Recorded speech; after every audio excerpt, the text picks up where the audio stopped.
चार वेळा रिपीट नको, एकदा करा अजून करा. आदरणीय कानसकरजी महाराज, आपण सगळीच वंदनीय मंडळी या ठिकाणी उपस्थित आहात. थोडं अजून कमी करा. आदरणीय तळोरी महाराज, आपल्या चरणारुंदी नमन. अतिशय सुंदर आवाजाची व्यवस्था. ठीक आहे. आपल्या सगळ्यांच्या सुग्राज भोजनाची व्यवस्था करणारे आपले आचार्य दादा, या परिवारावरती प्रेम करणारे असंख्य सगळे सोयरे, नातेवाईक, अपदिष्ट मित्र मंडळी. हे मॉनिटर बाळाचा आवाज हे केलं तर कनेक्शन काढून टाक, त्याचा एक त्याला आर्थिकही कमी आहे आणि फक्त ट्रॅम्पेटचा रिटर्न राहते. बरं करता निवडला याचं एक कारण आहे, आणि हा अभंग मी सेवेकरता का निवडला याचं एक कारण आहे. संत श्रेष्ठ जगद्गुरु तुकोबाराय परमेश्वरावरती जर आपण श्रद्धा ठेवली तर आपल्याला सुख मिळेल. म्हणून तुकाराम आणि श्रद्धा यांच्या लग्नाच्या निमित्ताने हा अभंग मी सेवेकरता निवडला की तुम्हाला जीवनामध्ये जर सुख मिळवायचं आहे तर तुकाराम महाराज म्हणतायत तुम्हाला ईश्वरावरती श्रद्धा ठेवावी लागेल, निष्ठा ठेवावी लागेल. जीवन जगत असताना तो देव तुम्हाला आपलासा करावा लागेल, असा या अभंगाचा आशय आहे. एका आगळ्या वेगळ्या औचित्याच्या निमित्ताने आपण या ठिकाणी आहोत. मला आदरणीय वकील साहेबांनी त्यांच्या लग्नाची लग्नपत्रिका पाठवली आणि मी सकाळी ती स्टेटसला ठेवली माझ्या. आपल्याला आश्चर्य वाटेल, मला 700-750 ठिकाणावरून महाराष्ट्रातून, महाराष्ट्राच्या बाहेर लोकांनी फोन करून विचारले की काय भानगड आहे, वरात विशेष कीर्तन, एक आगळा वेगळा उपक्रम आहे, एक आगळी वेगळी क्रांती आहे. आणि म्हणून या संकीर्तनाच्या निमित्ताने या नवदाम्पत्यांना परमेश्वराने उदंड आयुष्य, निरोगी आयुष्य, समृद्ध आयुष्य, अमर्याद संपत्ती आणि मर्यादित संतती बहाल करो, याच्या करता हे संकीर्तन मी आज समर्पित करणार आहे. विठाला विठाला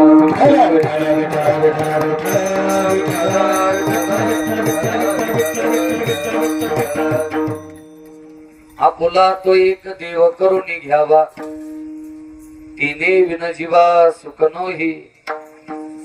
दोनच गोष्टी मला अधोरेखित करायच्या आहेत की भविष्यामध्ये वाटचाल करत असताना या नव दाम्पत्यांनी कशा पद्धतीने वाटचाल करावी, अशा पद्धतीने त्यांनी वाटचाल करावी की त्यांना जीवनामध्ये सुख मिळेल. आपण सगळी धावपळ कशा करता करतो, सकाळी झोपेतून उठल्यापासून ते रात्री पुन्हा झोपेपर्यंत दिवसभरातला सर्व आपला खटाटोप जर आपण पाहिला तर त्या पाठीमागचं एकमेव कारण आहे आपल्याला सुख मिळावं. आपण सुख प्राप्ती करताय सगळं करतो. माझा आवाज सगळ्यांना व्यवस्थित येतोय ना? सुखाचे मार्ग वेगवेगळे आहेत, सुखाचे पॅरामीटर्स वेगळे आहेत. कोणाला कशाने सुख मिळेल, कोणाला कशाने सुख मिळेल, पण प्रत्येकाच्या जीवनाचं अंतिम ध्येय सुख मिळवणं हेच आहे. त्या सुखाचा राजमार्ग संतश्रेष्ठ जगद्गुरु तुकोबाराय या अभंगाच्या निमित्ताने प्रस्तुत करतायत. आपुला तो एक देव करून घ्यावा, तिने विन जीवा सुख नोही. या जगामध्ये केवळ देव हा एकमेव सुखरूप आहे आणि देवा व्यतिरिक्त काहीही आणि कुठेही सुख नाही, समाधान नाही. या अर्थाची अनेक प्रमाण आहेत, अनेक प्रमाण आहेत. राजगुरुनगरला अमित महाराजांना माहिती, माझा मंगल कार्याचा धंदा आहे. परवा दिवशी मी आमच्याकडे पश्चिम भागामध्ये कळमोडीला एका कीर्तनाच्या निमित्ताने चाललो होतो, काल्याच्या कीर्तनाच्या निमित्ताने. आणि काल्याच्या कीर्तनाला जात असताना योगायोगाने ज्या परिवाराचा शुभविवाह माझ्या मंगल कार्यालयामध्ये होणार होता, योगायोगाने रस्त्यावरतीच त्यांचं घर होतं म्हणून मी त्या घरी गेलो. ते म्हटले घ्या जरा चहा घ्या, मग कळमोडीला जा. आमच्याकडे पश्चिम भागामध्ये कळमोडी आहे, तुम्ही होतात तिथे काल्याला. मी चहा पिण्याकरता त्या घरी गेलो आणि सकाळी सकाळी वाजंत्री वगैरे त्यांची धावपळ सुरू होती. नवरदेव देव दर्शनाला निघाला होता आणि लाऊड स्पीकर वरती एकाने कॅसेट लावली होती. मी रात टाकली मोडक्या संसाराची बाई कात लाज टाकली. अरे म्हटलं संसार सुरू व्हायचाय, अजून यांना लग्नाला जायचंय. आताशी तर यांच्या संसाराचा प्रारंभ झाला, आज कुठे यांच्या नवजीवनाची सुरुवात झाली. आणि म्हणून कशा पद्धतीने आपण जीवनामध्ये वागतोय. बहुमोल किमतीचं मनुष्य जीवन आपल्याला मिळालं, पण नको त्या कारणाकरता आपण खर्च करतो. नको त्या कारणाकरता आम्ही काय वागतोय, आम्ही कसं वागतोय याचं आम्हाला भान नाही. आणि आपण भाग्यवान आहोत. तुम्हाला मला ते भान निर्माण करून देण्याचं काम सातत्याने साधू संतांनी केलं. केले उपकार सांगो मी काय, बाप न करी ऐसे माय. आम्ही ज्ञानोबा यांच्या नंतर जन्माला आलो, आपण तुकोबा यांच्या नंतर जन्माला आलो. कोण आहे ज्ञानोबा आहे, कोण आहे तुकोबा आहे? इंडियन पिनल कोड म्हणजे आजचे जे वरराज आहेत त्यांनी एमकॉम विथ LLB केलेलं आहे. विधिशास्त्र त्यांना माहिती आहे. ते विधिशास्त्राचे विधिज्ञ आहेत, तज्ञ आहेत. आपल्याकडे इंडियन पिनल कोड IPC धारा, भारतीय न्याय संविधानामध्ये एक प्रावधान आहे. काय प्रावधान आहे? 18 वर्ष वयाच्या आतमध्ये जर मुलीचं लग्न झालं तर मुलीचे आई वडील,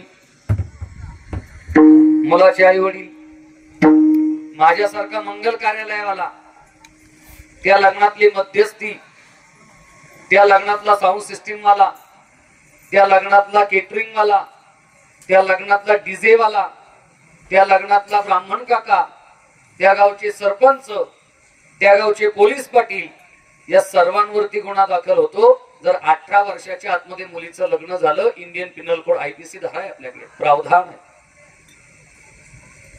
मी कशाकरता हा मुद्दा सांगतोय? आपल्याकडे 18 वर्षापर्यंत लग्नाला अनुमती नाही. आपल्याकडे 18 वर्षापर्यंत लग्नाला अनुमती नाही. अर्थात मला लिव्ह इन बद्दल बोलायचं नाही. लिव्ह इनचे धोके नजीकच्या काळामध्ये आपण पाहिले.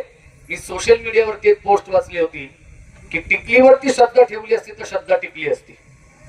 श्रद्धा वालकर टिकलीवरती श्रद्धा ठेवली असती, तिचे 36 तुकडे झाले नसते. तिला फ्रीज मध्ये कोंडून ठेवावं लागलं असतं तुकडे तुकडे तुकडे करून. 18 पर्यंत आपल्याला लग्नाला परवानगी नाही. मुलं होणे त्याही पेक्षा पुढची पायरी. अर्थात मला लिव्ह इन बद्दल बोलायचं नाही. इथे 18 पर्यंत लग्न करण्याला अनुमती नाही. आणि 16व्या वर्षी ज्ञानोबांनी आई व्हावं हे वारकरी संप्रदायाचं वैशिष्ट्य आहे. ज्ञानराज माझी योग्यांची माऊली, ओ ज्ञानराज माझी योग्यांची माऊली, ओ ज्ञानराज माझी योग्यांची माऊली, ओ ज्ञानराज माझी योग्याची माऊली. प्रगट केली, प्रगट केली गीतालंकार ज्ञानेश्वरी, ओ गीतालंकार ज्ञानेश्वरी. जिने निगमवल्ली प्रगट केली, जिने निगमवल्ली प्रगट केली गीतालंकार नाम ज्ञानेश्वरी, ओ गीतालंकार नाम ज्ञानेश्वरी. ज्ञानराज माझी योग्यांची माऊली. आपण ज्ञानोबांच्या नंतर जन्माला आलो, खऱ्या अर्थाने भाग्यवान आहोत. तुकोबांच्या नंतर जन्माला आलो, आपण भाग्यवान आहोत. संत महात्म्यांच्या नंतर जन्माला आलो, या महाराष्ट्राच्या पुण्यभूमीमध्ये जन्माला आलो, आपण भाग्यवान आहोत. जगाच्या पाठीवरती अनेक साहित्यिक, कवी, लेखक, विचारवंत, शास्त्रज्ञ, तत्वचिंतक, फिलॉसॉफर झाले. अगदी Einstein, Newton, Darwin, Plato, Kant, Socrates, Galileo, Byron, Pascal, madame Curie, ली पाश्चल, लॅटिन, थोरो कोणी असतील, या सर्वांचे विचार ज्या बिंदूवरती कुंठित होतात त्या बिंदूवरून माऊली महावैष्णव ज्ञानोबाराय आणि संत श्रेष्ठ जगगुरु तुकोबाराय यांचे विचार सुरू होतात. त्यांच्या रूपाने प्रबोधन. छत्रपती शिवाजी महाराजांचा जन्म याच पुण्य परिसरामध्ये जुन्नर मध्ये शिवनेरीवरती झाला. त्यांच्या रूपाने संरक्षण. अशा दोन देणग्या महाराष्ट्राला देणारी ही पुणे जिल्ह्याची पुण्यभूमी आहे. ज्ञानोबरायांच्या रूपाने, तुकोबारायांच्या रूपाने प्रबोधन आणि छत्रपती महाराजांच्या रूपाने संरक्षण, अशी प्रबोधन आणि संरक्षण देणारी महाराष्ट्राची माती आहे. विठ्ठला विठ्ठला.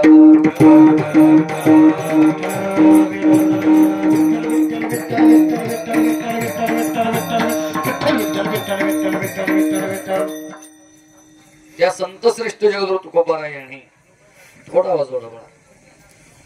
आपल्याला सुखाचा राजमार्ग या निमित्ताने सांगितला.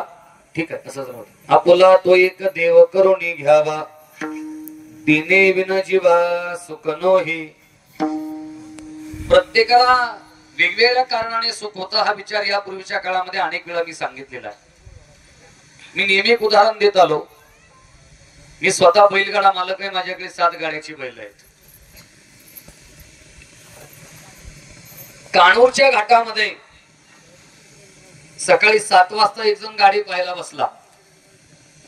4 वाजेपर्यंत त्याने मांडी मोडली नाही. सायंकाळी 4 वाजता तो निघाला. शेजारी म्हटला, अरे सकाळी 7 वाजल्यापासून 4 वाजेपर्यंत तू मांडी मोडली नाही, बसली जागा उठला नाही, तुला तहान लागली नाही, तुला भूक लागली नाही, आणि मग आता 4 वाजले, घाट तापला, 3ऱ्या वर्षाच्या बाऱ्या, फायनलच्या बाऱ्या, आता शिरवळ्याच्या बाऱ्या चांगल्या होणार, तो निघाला, तुला काही कळतं की नाही?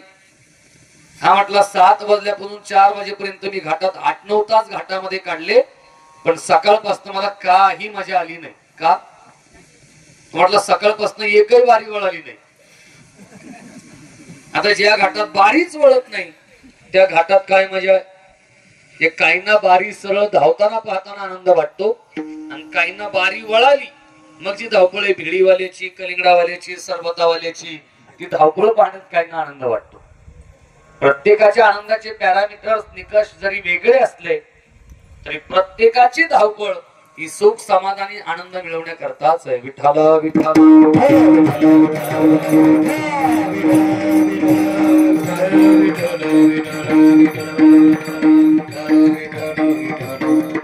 तुमची माझी सर्वांची धावपळ आहे ती आनंद मिळवण्याकरता, आणि त्या आनंदाचा राजमार्ग तुम्हाला मला साधू संतांनी सांगितला. एकतर तुकोबारा एका ठिकाणी म्हणतात, आता तरी पुढे हाची उपदेश नका करोनाश आयुष्याचा. बहुमोल किमतीचं जीवन मिळालं मित्रांनो, बहुमोल किमतीचं. मी सकाळी एक दशक्रिया विधीचं प्रवचन केलं आंबेगाव तालुक्यामध्ये, गाव साकोरे.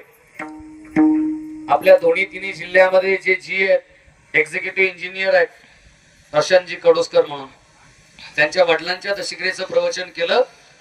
आपले सगळे कालवे ज्यांच्या ताब्यात आहे, या दोन्ही तिन्ही नद्यांवरचे, कोकणी, पिंपळगाव, जोगा, वडस, ही सगळी धरणं ज्यांच्या ताब्यात आहे त्याचे जे मुख्य प्रशासकीय अधिकारी आहे. आणि सकाळी जात असताना 6:30 वाजता आमच्याकडे गाव आहे तुकईची वाडी हायवेला. मी चहा करता थांबलो एका हॉटेलवर. एक सुटाबुटातला माणूस, सुटाबुटातला, लाखो रुपयांच्या गाडीतून खाली उतरला आणि त्या चहावाल्याकडे तो चहा प्यायला नाही आला. त्याने ती लाल रंगाची पुडी घेतली, तो व्यायाम करायला लागला. सकाळ सकाळ पुढे 2 बोट, पाठीमागे अंगठा, 3 बोटाचा व्यायाम. रविशंकरजींचा आहे का रामदेव बाबाचा आहे काय माहिती. पुढे 2 बोट आडवी, 1 अंगठा पाठीमागे. मी कशा करता इतक्या पोटतिडकीने हा विचार मांडतो? अरे 50,000 रुपयाची जर आपली मोटारसायकल असेल, त्याच्यामध्ये आपण दूषित पेट्रोल टाकतो का? त्याच्यामध्ये आपण रॉकेल टाकतो का? बहुमोल किमतीचं जीवन परमेश्वरने आपल्याला दिलं, आज आम्ही त्याच्यावरती काय टाकतोय? मी त्याला सांगितलं, बाबा दादा, ही जी पुडी तुम्ही हलवतायत ना 3 बोटाने, जरा त्याच्या विरुद्ध बाजूचं चित्र पहा. एका व्यक्तीचं तोंड आहे ते पूर्णपणे सडलेलं आहे आणि ते तुम्ही डोळ्याने पाहताय आणि तरी सुद्धा तेच तुम्ही तोंडामध्ये टाकताय. नका करू नाश आयुष्याचा. एका नवजीवनाची सुरुवात आहे आज. 2 जीवांचा संसार आजपासून सुरू होतोय. त्यांनी भविष्यामध्ये कशा पद्धतीने वाटचाल करावी याचं पथदर्शन, याचं दिशादर्शन साधू संतांच्या विचाराच्या अनुषंगाने मी आपल्या समोर करण्याकरता उभा आहे. विठ्ठला विठ्ठला.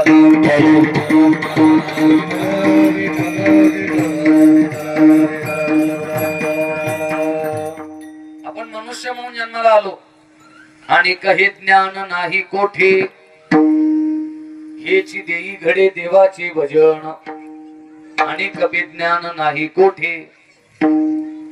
ज्याच्याकडे ज्ञान आहे तो माणूस. काय व्याख्या आहे माणसाची? ज्याच्याकडे ज्ञान आहे तो माणूस आणि ज्याच्याकडे ज्ञान नाही तो पशु. सुभाषितकार म्हणतायत, आहार निद्रा भयमैथुनंच सामान्य मित्र चतुर्भिर्नराणां ज्ञान मितेषाम अधिको विशेषो ज्ञानी नाही नाही पशुभी समाना. केवळ माणसासारखा दिसतो, माणसासारखा बोलतो, माणसासारखा राहतो म्हणून तो माणूस नाही. शास्त्रकार म्हटले त्याच्याकडे ज्ञान आहे का? तो ज्ञान असेल तर माणूस, आणि ज्ञान नसेल तर माणसासारखा दिसत असला तरी तो जनावर, पशु. पशु काय पाप पुण्य जाणीती, उत्तम मध्यम भोग भोगीती.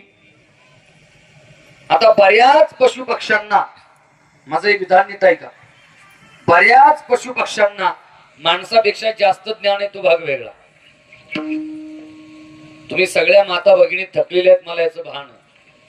हे लगीन गाई म्हणजे काय एका दिवसामध्ये नाही, 2-4 दिवस किती कामाचा दबडका असतो, हळदीपासून किती धावपळ असते, दिवसभर लग्नाच्या दिवशी किती धावपळ असते. त्याच्यामुळे तुम्हाला डुकला येणं स्वाभाविक आहे. तुमचा तो सगळा त्राण माझ्या लक्षात आहे, पण मी आपला जास्तीचा वेळ घेणार नाही. अतिशय योग्य वेळेमध्ये, अगदी तसं आपलं 7 ते 9चं कीर्तन होतं, पण 10:30 पर्यंत मी आपली रजा घेतो. एक सुंदर विचार मला निमित्ताने मांडायचा. तिकडे आचारीबाची शेगडी बंद झाली, स्वयंपाक तयार झाला, आपण जेवायला बसायचं. सध्या लग्न सराईचे दिवस आहे, ठीक आहे, विषांतर होतं, मी आपल्याला सांगतो. त्या आचारीबाच्या स्वयंपाकावरून माझ्या लक्षात आलं, मी स्वतः आचार्य उत्सव. सध्या लग्न सराईचे दिवस आहे आणि लग्नामध्ये कोण कोण काय काय पाहतो या अर्थाचा सुभाषितकारांचा एक श्लोक आहे. कीर्तन आहे आपलं लग्नाच्या निमित्तानेच आहे. शास्त्रकारांचं म्हणणं आहे, लग्नामध्ये कोणाचं लक्ष नेमकं कुठं असतं? कन्यावरे ते रूपम, माता वित्तम, पिता श्रुतम, बांधव कुलमिच्छन्ति, मिष्टान्न मितरे जना. लग्नामध्ये कोण कोण काय काय पाहतो? नवरी मुलगी नवरदेवाचं रूप पाहते, असं शास्त्रकारांचं म्हणणं आहे. माझं नाही. कन्यावरे ते रूपम, माता वित्तम. मुलीची आई काय पाहते की आयुष्यभर मला दुसऱ्याच्या शेतावरती जावं लागलं खुरपणी करण्याकरता, जे माझ्या वाटेवरती आलं ते माझ्या लेकीच्या वाटेवरती येऊ नये म्हणून जावयाची श्रीमंती पाहते मुलीची आई. माता वित्तम. मुलीचे वडील जावयाचं शहाणपण पाहतात, त्याचं शिक्षण पाहतात. पिता श्रुतम. भावकी विचार करते, मलटणच्या घाटामध्ये, शिंदेवाडीच्या घाटामध्ये दाजी म्हणायचंय, घराणं आपल्या तोला मोलाचं आहे का, याचा विचार भावकी करते. आणि जी टेम्पोचे टेम्पो भरून जातात ती याच्यातला काही विचार करत नाही, ती फक्त विचार करतात मिष्टान्न मितरे जना. पंगत कशी झाली याच्याकडे वऱ्हाडी मंडळींचं लक्ष. हे माझं म्हणणं नाही, हे सुभाषितकारांचं म्हणणं आहे. मिष्टान्न मितरे जना. कारण ही मंगल कार्याची संस्कृती येण्याच्या अगोदर, यद्यपि माझा व्यवसाय असला तरी मंगल कार्याची संस्कृती येण्याच्या अगोदर लग्न लागल्यानंतर जेवायची पद्धत होती आपल्याकडे, होती की नाही? आपलं लहानपण आठवा बरं. आता सावध सावधान घटिका संपूर्ण आली भरो, तदैव लग्नम सुदिनम तदैव ताराबलम चंद्रबलम तदैव. असं काही झालं की लगेच ढेकळात पंक्ती धरल्यात की नाही आपण? जी माणसं लग्नाला जायची पूर्वी ती मंगलाष्टका मोजायची, कारण लग्न लागल्यानंतर जेवायची पद्धत होती. रामाचे वऱ्हाडी लग्नाच्या नंतर जेवले, कृष्णाचे वऱ्हाडी लग्नाच्या नंतर जेवले. अगदी ऍज ऑन डेट पाठीमागे आपण गेलो 15 वर्ष 16 वर्ष, हे नवीन फॅड येण्याच्या अगोदर प्रत्येक लग्नातली वऱ्हाडी माणसं लग्नाच्या नंतरच जेवली. पुराणामध्ये एका लग्नाचा अपवाद आहे. कोणाच्या? महादेवाच्या एका लग्नाचा अपवाद आहे. अहो, एक भूत आलं तर किती घोटाळा होतो. महादेवाच्या लग्नात सगळीच भूत होती. एका भूताने काय घोटाळा होतो तुम्ही पाहिलं तर महादेवाच्या लग्नात सगळीच भूत होती. भूते वेताळ नाचती हर्षयुक्त उमापती. महादेवाचे वराडी कोण? महादेवाचा फार्महाऊस प्रत्येक गावात महादेवाचे वराडी सगळे त्याचे जोडीदार. भूते वेताळ नाचती. कोणाला 2-2 तोंड, कोणाला 4-4 तोंड, कोणाचं पोटाला तोंड, कोणाचं पाठीला तोंड, कोणाला मुंडकच नाही. ही असली वराडी पाहिली हिमालयाने पार्वतीच्या बापाने. आणि त्याने मनामधून विचार केला जर लग्नाला थोडा उशीर झाला आणि या भूतांना जर दम निघाला नाही, कळ निघाली नाही तर लग्न राहील बाजूला. माझ्या नगरातली लहान लहान मुलं उचलून खाल्याशिवाय राहायची नाहीत. लग्न लागायचं तेव्हा लागू द्या पण ही भूता अगोदर शांत करा. या एका लग्नाचा अपवाद सोडला तर कोणतेच वराडी आजपर्यंत लग्नाच्या अगोदर जेवले नाहीत. आता सर्रास काय पद्धत आहे? आता 12 ते 3 भोजन आणि 5:55 ला लग्न. आताची वराडी काय भूतापेक्षा वेगळे आहेत का? अहो, 2 जण खुर्चीवर बसले तर 4 जण खुर्ची ओढायला सावध आहेत पाठीमाग. यातला विनोद जरी वजा केला तर जी माणसं लग्नाला जातात ती मंगल अष्टकाम असतात आणि जी माणसं सत्यनारायणाला जातात ती पुंडलिक वरदान असतात. अजून सत्यनारायणाचं बरं आहे म्हणजे अगोदर जेवण मग सत्यनारायण अजून ते फॅड आलं नाही. बरं आहे त्यातल्या त्यात एकाला सत्यनारायणाचं आमंत्रण मिळालं. 2 पुंडलिक वरदा झाल्या आणि आमटीची कढई चुलंगावरून उचलत असताना हाताला बसला चटका. आमटी चुलीमध्ये सांडली. कार्यमालक धावत आले आणि काकांच्या कानामध्ये म्हणतात काका अहो नवीन आमटी तयार करावी लागेल जरा पोथी लांबवा. ब्राह्मण काका म्हटले ती साधूवाणीची नाव आहे तिला काही रिवर्स घेर आहे का? पुन्हा 4 किलोमीटर पाण्यामध्ये नेली. आता ते शक्य नाही. कार्यमालक म्हटले 50 रुपये जास्तीचे घ्यावं. पण लांबवता येईल तेवढं लांबवा. आता नवीन आमटी तयार करावी लागेल ना. आणि मग काकांनी पुन्हा पोथी सुरू केली. साधूवाणीची नौका पाण्यात आली. नौकेमध्ये केळीची पानं नाही, सीताफळाची नाही, डाळीची नाही, जाईची नाही, जुईची नाही, आंब्याची नाही, मोगराची नाही, गुलाबाची नाही, शेवंतीची नाही, पालकाची नाही, झेंडूची नाही, मेथीची नाही. अर्धा तास झाला.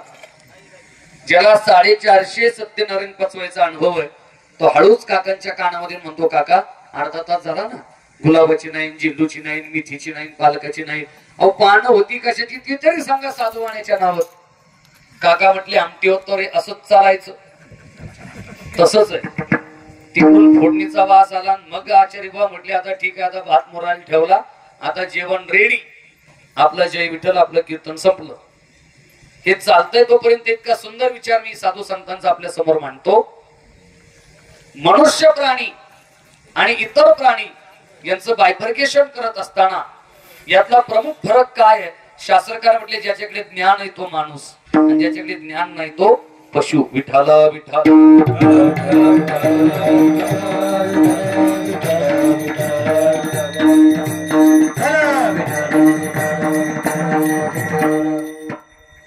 माझं पुढचं विधान नीट आहे का? बऱ्याच पशु पक्ष्यांना माणसापेक्षा जास्त ज्ञान असतं तो भाग वेगळा. मला वाटतं आजची बातमी TV 9 ची तुम्ही पाहिली का नाही मला माहिती नाही पण शिरूर तालुक्याच्या पूर्वेला गाव आहे शिंदोडी. आजचीच बातमी आहे. शिरूरच्या पूर्वेला गाव आहे शिंदोडी. कर्ड निमोन शिंदोडी पुढं गोड चिंचलीच्या बाजूला माहिती आहे ना आपल्याच तालुक्यात आहे. आजची TV 9 ची बातमी आहे. आजची शिरूर तालुक्याच्या पूर्वेला गाव आहे शिंदोडी. मला वाटतं बातमी आज आली पण घटना 2-3 दिवसापूर्वीची आहे. एका कोंबडीच्या खुराड्यामध्ये शिरला बिबट्या रात्रीचा. TV 9 ची बातमी आहे. माझ्याकडे आहे अजून मोबाईल मध्ये. कीर्तन झाल्यानंतर कोणाला पाहिजे असेल तर बातमी देतो, व्हिडिओ सुद्धा देतो. माझ्याकडे आहे, सुरक्षित आहे. एक बिबट्या शिरला कोंबडीच्या खुराड्यात आणि रात्रभर खुराड्यामध्ये फक्त कोंबडी आणि एकटा बिबट्या रात्रभर. दुसऱ्या दिवशी रेस्क्यू टीम आली. अख्खा गाव गोळा झाला. तोपर्यंत ती कोंबडी आणि तो बिबट्या एकमेकाच्या आजूबाजूला अवतीभोवती आहेत. पण त्या बिबट्याने रात्रभर एका खुरड्यामध्ये काढला पण त्या कोंबडीला खाल्लं नाही. त्या दिवशी एकादशी होती. एकादशी. अरे ओरिजिनल बिबट्याला कळाली एकादश, डुप्लिकेटला कधी कळायची? माझ्याकडे बातमी अजून बातमी. कालची बातमी आहे, आजची बातमी आहे TV9ची. मी गावाचं नावही सांगितलं तुम्हाला. शिरूर तालुक्यामध्ये गाव आहे शिंदोडी. बिबट्याला कळालं एखादंच एक कोंबडी खायला नको. आणि आपल्या बिबट्यांचं काय? बऱ्याच पशु पक्ष्यांना माणसापेक्षा जास्त ज्ञान आहे, तो भाग वेगळा. बऱ्याच पशु पक्ष्यांना. आमच्याकडे खेडच्या पश्चिमेला एक गाव आहे, गावाचं नाव नाही सांगत. आपल्याकडे झेडपी पंचायत समितीच्या निवडणुका झाल्या मागे काही वर्षांपूर्वी, 5-7 वर्षांपूर्वी. एकाच गावातली 50 कुत्री चोरीला गेली, अजून सापडली नाही. अद्याप त्यांचा शोध लागला नाही. SIT बसवावी लागेल की एकाच गावातली कुत्री गेली कुठं. कुणी काय खावं याच्याबद्दल मला आपत्ती नाही, पण सध्या लोकसभेचे वेध आहेत, आपापली कुत्री किमान 13 तारखेपर्यंत जपून ठेवा. अहो खाणाऱ्याला भानच नाही काय खातोय आपण. मी कशा करता इतक्या पोट तिडकीने हा विचार मांडतोय? का विनोद निर्मितीचं व्यासपीठ नाही. त्रेतायुगामध्ये प्रभू रामचंद्र जन्माला आले. कोणत्या युगामध्ये? त्रेतायुगामध्ये. कलियुगाची आयुष्य मर्यादा 4,32,000 वर्ष. द्वापाराची आयुष्य मर्यादा आहे 8,64,000 वर्ष. त्रेतायुगाची आयुष्य मर्यादा आहे पत्रकार साहेब 12,96,000 वर्ष. आणि कृतयुगाची आयुष्य मर्यादा आहे 17,28,000 वर्ष. प्रभू रामचंद्रांचा जन्म झाला त्रेतायुगात. अहो त्रेतायुगामध्ये प्रभू रामचंद्रांच्या बरोबर जी वानरं होती, माकडं होती, ती आजही सीताफळाच्या झाडावर चढत नाही. आजही भुकेने तरफडून मरतील. रामफळाला तोंड लावत नाही. तरफडून मरतील भुकेने. आजही सीताफळाला तोंड लावत नाही. सीताफळाच्या झाडावर आणि रामफळाच्या झाडावर चढलेलं माकड दाखवा आणि 10 लाख रुपये मिळवा. त्रेतायुगामध्ये रामाच्या बरोबर होती माकडं, आजही सीताफळाला तोंड लावत नाही, कारण त्या फळात त्यांची आई आहे सीता. आजही रामफळाच्या झाडावर चढत नाही त्रेतायुगातली माकडं, कारण त्याच्यामध्ये त्यांचा देव दडलेला आहे राम. आपल्यापेक्षा माकडं बरी. आपला दर्जा पार खालवला पार. एखादं गाढव ताणीने तरफडून मरेल गाढव, पण दारूला तोंड लावणार नाही गाढव. लोक म्हटली मग जो दारू पित नाही तो गाढव.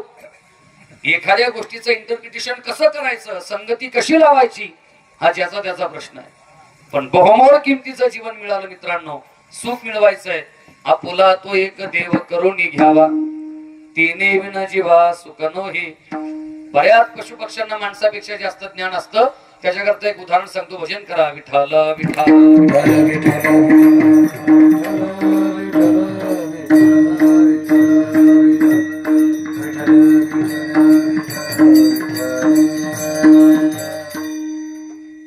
बरीच लोक म्हणतील बा लग्नानंतर तर वरातच केली पाहिजे. योगागणे माझ्याही लग्नाची वरात झाली नाही. मी आपली घरी येऊन सत्यनारायणाची पूजा केली, भजन केलं. मला 2 मुलं झाली. माझा थोरला मुलगा आता 19 वर्षाचा आहे. सगळे माझे व्यवसाय पाहतो. मी कशा करता सगळं सांगतोय. माझ्या धाकट्या मुलाचा आज कीर्तन आहे मोरबाडला, वय वर्ष 12. तो जगातल्या 13 भाषा बोलतो. German, English, Latin, Spanish. असं काय नसतं. वरातीचा बाकी गोष्टीचा काही संबंध नसतो. नीट लक्षपूर्वक ऐका, नाही तर उद्यापासून काही मंडळी वकील साहेबांना पिडतील व थोडी व्हायलाच पाहिजे होती, अर्धा तास तरी डीजे वाजायलाच पाहिजे होता. त्याचा काही संबंध नसतो. विठ्ठल विठ्ठल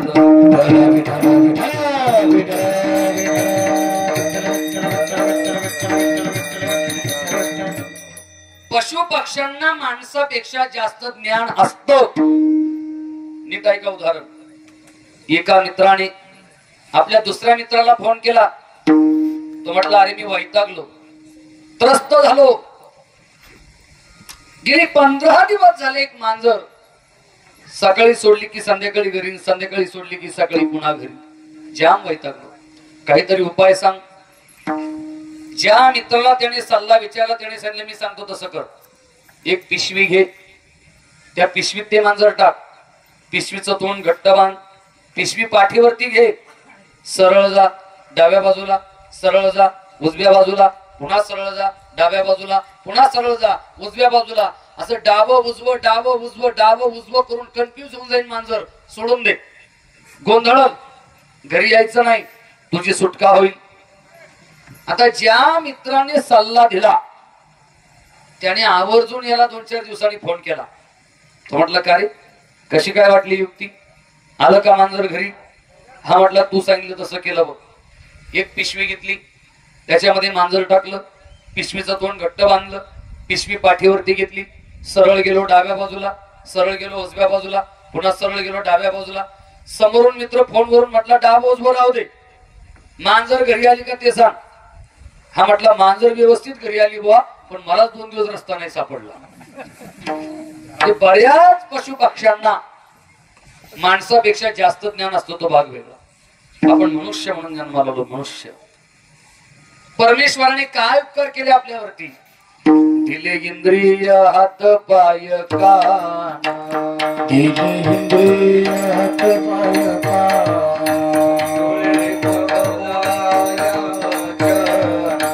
डोळे मुख बोलाया वचन, तू जोडसी नारायण, केलंस जोडसे नारायण, नासे जीवन भवरोग.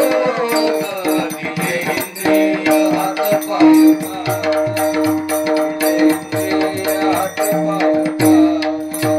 नासे जीवन भवरोग. दिले इंद्रिय हात पाय कान, दिले इंद्रिय हात पाय कान, हात पाय कान,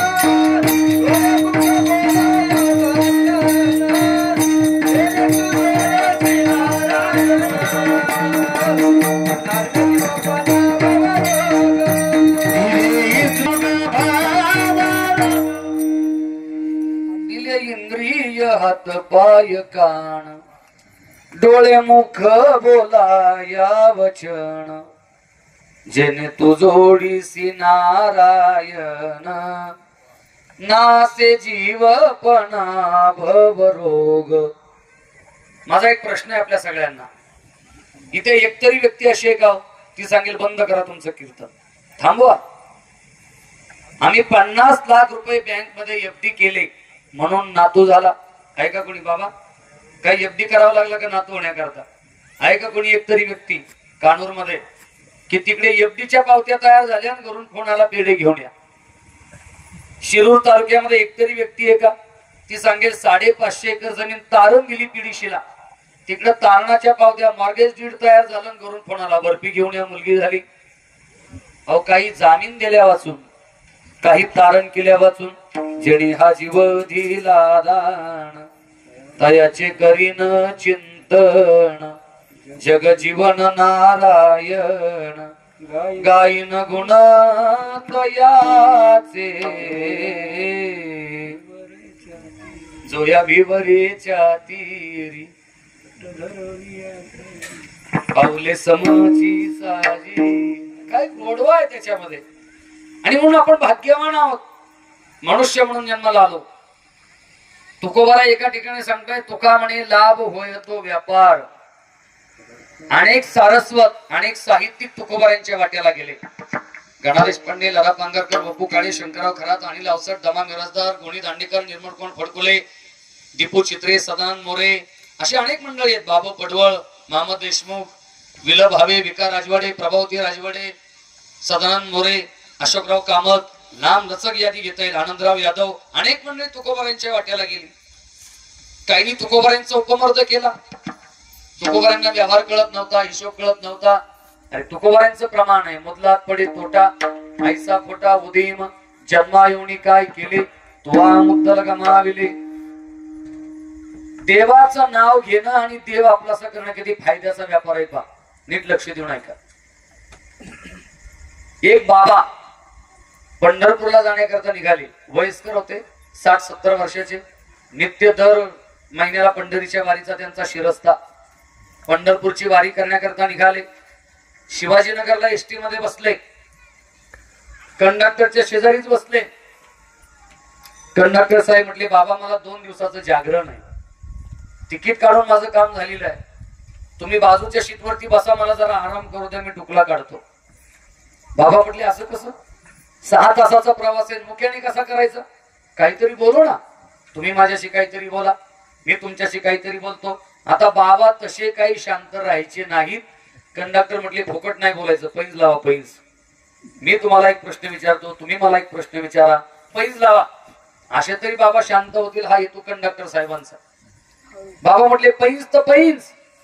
कंडक्टर साहेब तुम्ही माझ्यापेक्षा 4 बुक जास्त शिकलेले, तुम्ही माझ्यापेक्षा 4 बुक जास्त शिकलेले.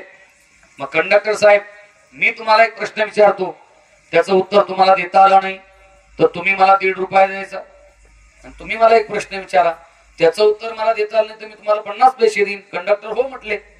हडपसर मध्ये गाडी आली आणि पहिला प्रश्न बाबांनी कंडक्टरला विचारला 1.5 रुपयासाठी, कोण बनेगा करोडपती. 1.5 रुपयाचा पहिला प्रश्न. कंडक्टर साहेब 12 डोळे 14 हात 16 पाय सांगा त्याचं नाव काय. 12 डोळे 14 हात 16 पाय सांगा त्याचं नाव काय. इंदापूर पर्यंत डोकं खाजवलं. कंडक्टर म्हटले बाबा हो एवढा फिरलो एवढा शिकलो पण असला प्राणी ऐकलाय नाही पाहिलाय नाही. बाबा म्हटले द्या 1.5 रुपया. कंडक्टर साहेबांनी आपल्या त्या पिशवीतून सुद्धा 1.5 रुपया काढून दिला आणि सांगितलं बाबा आता प्रश्न विचारण्याची वेळ माझी आहे ना, दुसरा तिसरा नाही, हाच प्रश्न तुम्हाला विचारतो बाबा. 12 डोळे 14 हात 16 पाय सांगा त्याचं नाव काय. म्हातारा म्हटलं मला तरी कुठे येतं घ्या 50 पैसे. कीर्तन तुमच्या लक्षात आलं ना. 1.5 रुपये कोणाचा. कंडक्टरचा. आता ज्याच्याकडून 1.5 रुपया घेतला त्याला त्याच्यातलाच 50 पैसे जर पाठीमागे फिरवला तर मला सांगा फायद्याचा व्यापार आहे का तोट्याचा. मग ज्या परमेश्वराने आपल्याला हे जीवन दिलं, हा नरदेह दिला, त्याच परमेश्वराचं भजन करणं आणि ते भजन करून करून तो देव आपलासा मिळवणं, मला सांगा फायद्याचा व्यापार आहे की नाही, लाभाचा व्यापार आहे की नाही. आपुला तो एक देव करून घ्यावा. आणि तेच मला सांगताय तुम्हाला जर सुख मिळवायचं आहे तर कशा पद्धतीने तुम्ही जीवनामध्ये वाटचाल करावी. अभंगाच्या पहिल्या चरणामध्ये आपुला तो एक देव करून घ्यावा.